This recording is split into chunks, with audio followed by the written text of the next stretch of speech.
Ciao ragazzuoli, oggi mi è arrivato un nuovo kit dalla Guitar Kit Fabric. Qualche settimana fa mi avevano contattato chiedendomi se volevo fare un nuovo kit e presentare qualcosa dei loro prodotti e ho detto perché no? Però non mi hanno proposto una chitarra, infatti questo è un basso. Sì, perché non hanno ovviamente soltanto chitarre varie, hanno anche una bellissima selezione di bassi e siccome abbiamo già visto un paio di chitarre in questo canale, volevo aggiungere un basso alla mia collezione. E comunque ricordandoci che la costruzione di un basso o una chitarra non è una cosa così diversa, possiamo sempre comunque imparare cose nuove con questo build.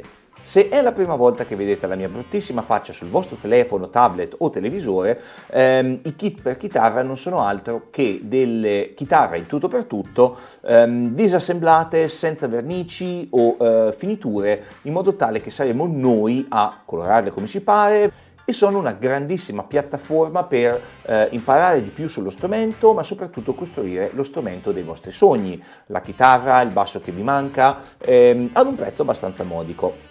E se state pensando, oh, mi piacerebbe provare a costruirne uno, ma non so neanche dove cominciare, ci sono un sacco di cose lì dentro, non so dove vanno, tranquilli che Guitar Kit Fabric ha pensato anche a voi e ci ha lasciato un codice QR in varie lingue con cui possiamo andare a vedere le istruzioni. Detto ciò, troverete anche nel loro sito un sacco di tutorial molto interessanti. Comunque, detto ciò, andiamo a fare l'unboxing oggi, vi farò vedere il kit, andremo a vedere se ci sono dei problemi, dobbiamo pensare che cosa ci vogliamo fare con questo kit, come verniciarlo, se ci vogliamo mettere un'elettronica particolare. Come sempre vi ho lasciato qualche link qua sotto in descrizione al sito di Guitar Kit Fabric, se volete dare un'occhiata sia ai loro kit per chitarra, le vernici, hanno anche dei bellissimi kit per verniciatura, strumenti per liuteria e tante altre cose. E se non l'avete ancora fatto, come sempre vi invito a iscrivervi al canale e cliccare sulla campanellina, così vi arriveranno le notifiche ogni volta che posterò qualche video sul basso e così potrete vedere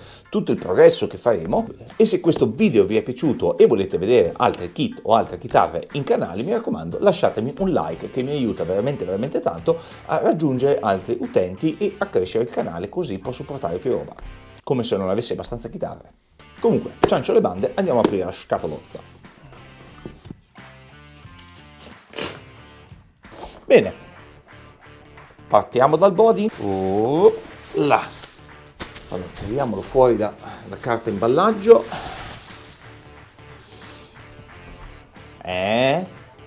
Dunque, questo che andiamo a vedere oggi è un basso simile alla serie SR della Ibanez con 5 corde, cosa molto interessante perché ne ho sempre voluto avere uno. Il body in sé è fatto in ash, frassi, non so, mi ricordo male si dice in italiano, aiutatemi voi, ed è molto leggero.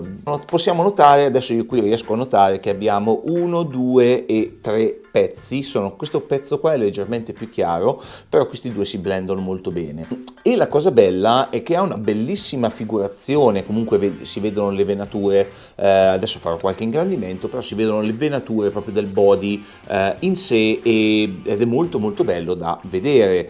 Anche le cavità sono state molto intagliate molto bene, sono praticamente lisce, è una cosa fighissima. Eppure essendo fatto a 3 pezzi, la granatura, comunque la filigrana del legno si sposa bene con tutti e 3 pezzi, quindi non sembrerà troppo di avere 3 pezzi di chitarra una volta che l'abbiamo verniciato. Sempre ammesso che non concesso che lo voglio verniciare in una maniera per far esaltare il legno, potrei anche coprire tutto con della vernice spray, ma non è questa la mia idea. Ed è qui che voglio anche il vostro suggerimento. Come tutte le volte ho già una mezza idea di come farlo, però stavo pensando a qualcosa con uno stile ceruleo, cerume, adesso non mi ricordo il nome, lo scrivo da qualche parte, però praticamente l'idea è quella di esaltare le venature del legno, coprirle con un turapoi un po' particolare che ci permetta appunto di far esaltare le venature e poi colorarlo con qualcosa. Fatemi sapere cosa ne pensate, però dovrebbe venire fuori qualcosa tipo la mia PRS, che è una edizione limitata col Topping Swamp Ash, e mi piacerebbe avere un effetto simile, magari dei colori diversi. Stavo pensando all'arancione, ma fatemi sapere voi cosa ne pensate, o se mi volete dare dei suggerimenti, sono tutti orecchie. Una cosa che mi piace anche di questo body è lo spessore, che non sembra troppo spesso, sembra proprio adatto, molto molto thin line, mi piace. Anche il carving è fatto molto bene, diciamo che non sembra uno di quei bassi che sono praticamente piatti, ha i propri contorni ben delineati ed è quasi pronto da verniciare. Adesso gli passerò un po' di carta vetrata ovviamente, perché a noi ci piace il cicca cicca, però mi piace molto, molto molto fatto bene. Passiamo al manico. Voilà, ecco il manico, molto grosso. Ovviamente direte voi, un manico per basso, 5 corde, quindi è proprio, potrei anche combatterci contro i non morti. Se abbiamo un'invasione aliena so cosa usare come arma. Cominciamo dalla paletta molto molto bella, sembra quasi una rivisitazione sempre del basso SR della Ibanez, un pochino da carteggiare, però non abbiamo nessun problema adesso che vedo, così, molto molto fatta bene.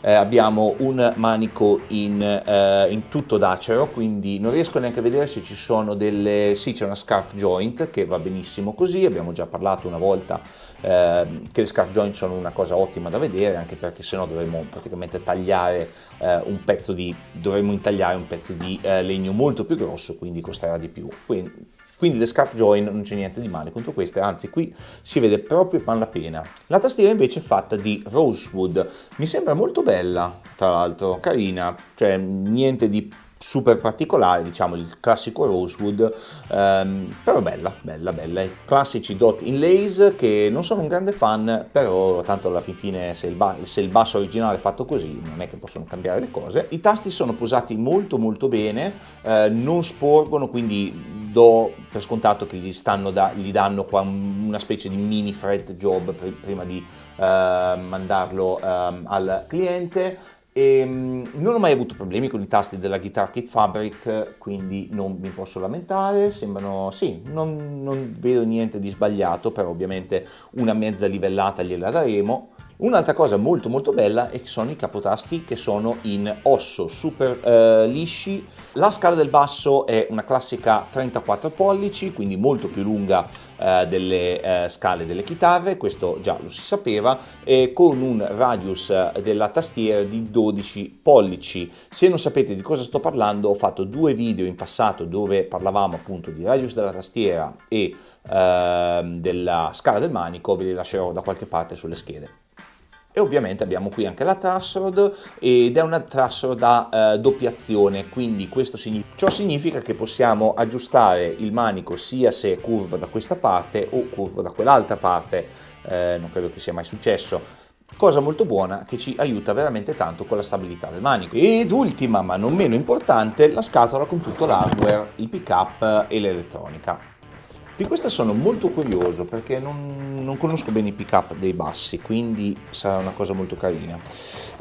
Allora, cominciamo dal ponte, classico ponte del hardtail, quindi con 5 corde, niente di straordinario, però nero, mi piace così nero, carino. E poi abbiamo qui tutto il kit solderless e di pick-up, cosa molto interessante. Allora, i pick-up sembrano attivi, ma non sono attivi, anche perché non vedo il vano per la batteria. Però come sempre la Guitar Kit Fabric ci manda tutto questo ben di Dio, tutto già presaldato, quindi se non siete amanti del saldatore potete farne anche a meno. Sono curioso di sentire come suonano, ovviamente saranno pick-up abbastanza economici, però non ho mai avuto tanta esperienza con i pick-up per basso, soprattutto quelli humbucker. Una cosa carina che potremmo fare con questi pick-up sarebbe magari metterci un'imperlacciatura sopra che ricordi un po' il tema del colore che andremo a mettere sul body, giusto per dargli un po' questa sensazione di mimetizzazione, diciamo. Non sarebbe un'idea malaccio, cosa ne pensate?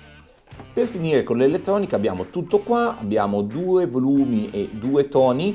Normalmente i wiring dei bassi che si trovano in circolazione hanno anche un'elettronica un po' particolare. Alcuni possono avere un preamp all'interno che gestisce un po' le alte, le medie, le basse.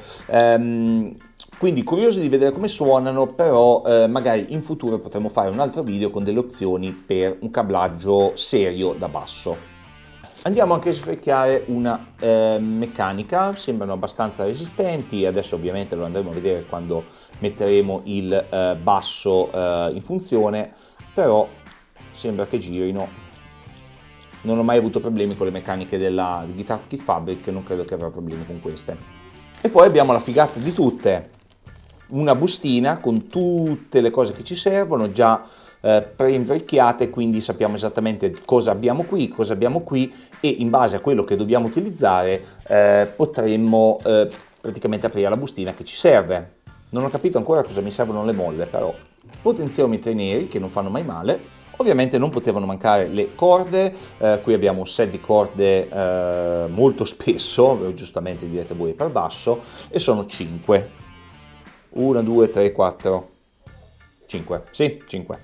Il coperchio per il vano dell'elettronica, tutto nero, classico, anche se sto pensando di metterci, come il mio solito, magari un coperchio in legno. Magari ci potremmo pensare, cosa ne dite? Un'altra cosa che ho fatto giusto per scrupolo e assicurarmi che tutto sia montato nella maniera giusta è stato assemblare un pochino una specie di finto assemblaggio di tutte le cose che abbiamo dentro il kit, giusto per assicurarmi che diciamo i pick-up cappano, il manico e la tasca combaciano alla perfezione e tutto, e giusto anche per darmi un'idea di come sembrerà alla fine tutto montato, quindi adesso posso giocare un pochino anche con i colori che ho. Il manico è leggermente, ma veramente poco, mobile, quindi non è proprio un'incollatura perfetta, però a parte che bolt-on, ma soprattutto ci conviene aspettare magari un paio di settimane che il legno si adatti al nuovo habitat, perché comunque ricordiamo che il legno comunque si contrae, deve assorbire l'umidità, quindi magari un pochino qui le cose potrebbero cambiare dopo un paio di settimane. Se non cambiano e il manico è sempre un pochino mosso, possiamo sempre mettere un foglietto di impiallacciatura qui nei lati per renderlo proprio immobile. Non ho trovato nessun problema eclatante, tutto combaciava alla perfezione, più o meno, ci sono quei piccoli dettagli che comunque ci si può lavorare, tipo la tasca del manico, ci si può passare un'impiallacciatura, o magari fra qualche settimana, quando il kit avrà preso un po' d'aria, un po' d'ambiente, magari andrò a vedere la tasca del manico e vi terrò aggiornati ovviamente. Bene, questo era il kit in sé, molto emozionato di cominciare a lavorarci. Come ho detto in anticipo, fatemi sapere tutte le domande o fatemi sapere come lo colorereste, se ci vorreste mettere qualcosa di particolare. Nessun suggerimento è stupido, quindi buttateci quello che volete, leggerò tutti i commenti e cercherò di trarre le conclusioni per vedere se c'è qualcosa che potrebbe essere interessante da mostrarvi. Come ho detto in anticipo, vi ho lasciato un link qua sotto in descrizione se volete dare un'occhiata ai kit di Guitar Kit Fabric. Qui ce ne sono 2 che ho fatto in precedenza e sono veramente una bomba, e soprattutto se volete dare un'occhiata anche al loro kit di verniciatura, a tutti i loro strumenti, i bassi, hanno veramente un sacco di roba, non sto qui a fare tutto l'elenco, tranquilli. Nel frattempo vi ringrazio di aver visto questo video, spero vi sia stato utile. Se volete vedere come finiremo questo basso, mi raccomando iscrivetevi al canale e cliccate sulla campanellina per ricevere le notifiche, oppure veniteci a trovare anche nel nostro canale Discord, sempre in descrizione. Detto ciò, ci vediamo in un altro video. Ciao!